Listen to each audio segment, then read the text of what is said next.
Lately, I've been thinking a lot about life. Today, I came from our shop to settle requirements for our business permit.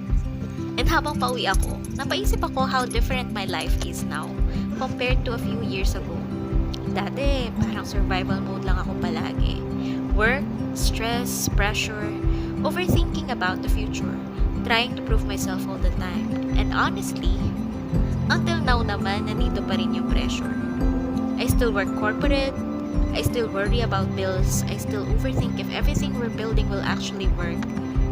Pero iba na yung pakiramdam ngayon because this time, I'm building things that actually mean something to me.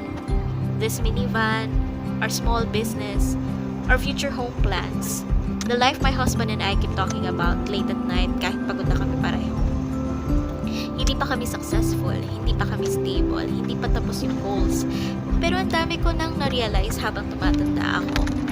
Sometimes, progress doesn't look exciting. Sometimes, progress looks like showing up even when you're tired, processing permits after work, paying responsibilities on time, choosing to continue kahit anxious ka. And I think people don't talk enough about this stage. Yung in-between stage. Hindi ka na nasa rock bottom, pero hindi ka pa rin nasa dream life mo. You're just working quietly, trying to make better decisions, trying to heal financially, emotionally, mentally, and honestly, nakaka-overwhelm siya minsan. There are days na gusto ko na lang humiga and stop thinking about everything. Kasi ang daming gustong mangyari in life. I want a successful career. I want our business to grow. I want a peaceful home. I want to become healthier. I want to prepare for our future family. I want financial freedom. Ang daming pangarap. And sometimes naisip ko, what if hindi kayanin? What if mabagal masyado? What if mag-fail? But when I look back, I also remember the version of me who prayed for the things I already have now. And that alone keeps me grounded. Because before, pangarap ko lang magkaroon ng sasakyan. Pangarap ko lang magkaroon ng business idea na kaya naming simulan. Pangarap ko lang maramdaman na may direction ulit ang buhay ko.